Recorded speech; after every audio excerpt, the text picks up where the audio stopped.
আসেন। কি হচ্ছে এখানে? আমাদের একটা ঐতিহ্য আছে, প্রতি ঈদের পরের দিন আমাদের এখানে পুনর্মিলন অনুষ্ঠান আয়োজন করা হয়। সেই অনুষ্ঠানে ভালো তো। তো আপনি কি করবেন? না না না, আমি এসবের মধ্যে নেই। আপনাদের অনুষ্ঠান আপনারা করেন না, আমি তো গেস্ট। কেন? এই গ্রাম আপনার না? হ্যাঁ, কিন্তু আমি তো এখানে থাকি না। আপনার রিহার্সাল করেন, আমি দেখি। তাহলে সবাই তোমার গানটা দিয়ে শুরু করো। আমি জামিনী তুমি। এই গান গাওয়া যাবে না। এই গান গাইলে মানুষ ভাববে আমরা মেয়েদেরকে টিজ করতেছি।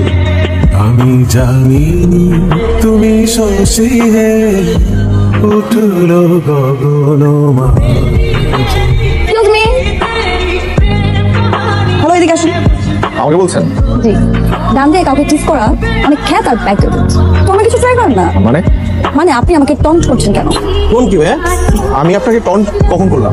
এই যে আমি জামিনী তুমি শশী, এর মানে কি? জামিনী মানে রাত, শশী মানে চাঁদ। আপনি তো জানেন, জিজ্ঞেস করছেন কেন? জিজ্ঞেস করছি কারণ আপনি গান গেয়ে আমাকে টন্ট করছেন। আপনি জানেন আমি আপনার নামে ইফটিজিং এর জন্য কমপ্লেইন করতে পারি। আপনি কি বলতেছেন উল্টাপাল্টা কথা? তুমি আপনি ইফটিজিং করতে যাবেন কেন? আপনি কে? শুভ। আর আপনার নাম? রনি। দ্বিতীয় আসামি। আচ্ছা, আপনি আমাকে একটু বুঝিয়ে বলবেন যে এই গানটার দ্বারা আপনাকে কিভাবে টিজ বা টন্ট করা হচ্ছে? গানটি লেখা হয়েছিল 1967 সালে। 1967 সালে যদি আপনাকে নিয়ে এই গানটি লেখা হয়ে থাকে, তার মানে তারা আপনাকে টিজ করেছিল। আর আপনার যদি মনে হয় তারা আপনাকে টিজ করেছিল, তাহলে তাদের নামে কমপ্লেইন করেন। কিন্তু আপনাকে দেখে মনে হয় না যে আপনি 1967 সালে জন্মেছিলেন বা আপনার কোনো অস্তিত্ব ছিল পৃথিবীতে। আরে আপু, তুমি এখানে আর আমি তোমার এদিকে দেখো। রনি ভাইয়া কেমন আছেন? কিছু হয়েছে শশী আপু? কিচ্ছু হয় না। তুমি কি কবু হইবে না শান্ত, নাকি তোমার ব্যাপারে আমার ধারণাই ছিল বিভ্রান্ত? শুভ টাকা বিপদে বেড়ে আইতে হবে। কি হয়েছে? ওই অনু শ্বশুর বাড়ি থেকে খবর পাঠাইছে ওই জামাই বাড়িতে নাকি গরু পাঠাইতে হবে, কোরবানির গরু। এখানে কি ওর আওয়াজ না পাঠাইলে জামাই মানিচ থাকবো না। এটা আবার কোন ধরনের আওয়াজ আঙ্কেল?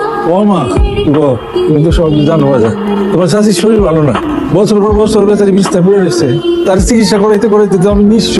এর জন্য আপনার আমি আগে বলছিলাম যে এত কম বয়সে মেয়েটার বিয়ে দিয়েন না, পড়াশোনা শেষ করুক, স্বাবলম্বী হোক, তারপর। কথা তো শুনলেন না। ভুল তো করে ফেলাইছি, কি করা যায় একটু দেখো বাবা। আমি কি করবো চাচা এখানে?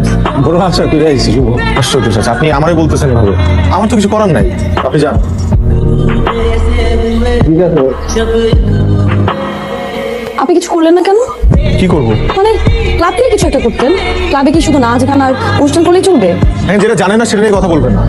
ঠিকই বলেছেন, আমি তো আর এই গ্রামের কেউ না। সরি। আসসালামু আলাইকুম। জি, ওয়ালাইকুম আসসালাম। আপনি কি রতন সাহেব? জি, আপনি? জি, আমি আইন ও সালিশ কেন্দ্রে এসেছি।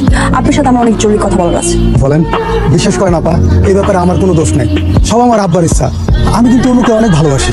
ভালোই যেহেতু বাসেন, ভালোবাসার মর্যাদা দিতে শিখুন, না হলে আপনার মান সম্মান তো যাবেই, আপনার চাকরিও হার হতে পারে। জি। বুঝতে পেরেছিলাম কি বলেছি? জি।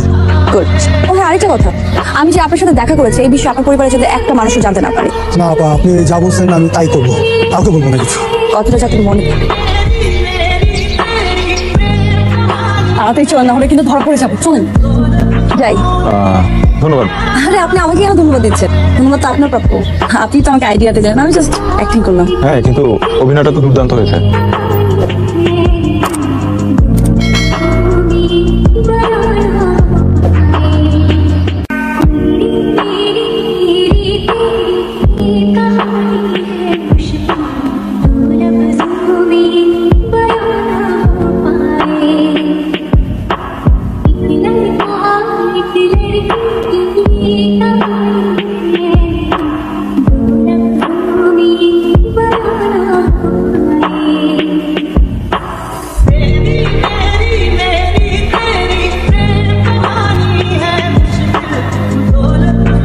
এত রাতে আপনি এখানে? মন খারাপ না? একটা গান শোনাবেন? কি গান শুনবেন? আমি জানি তুমি শশী।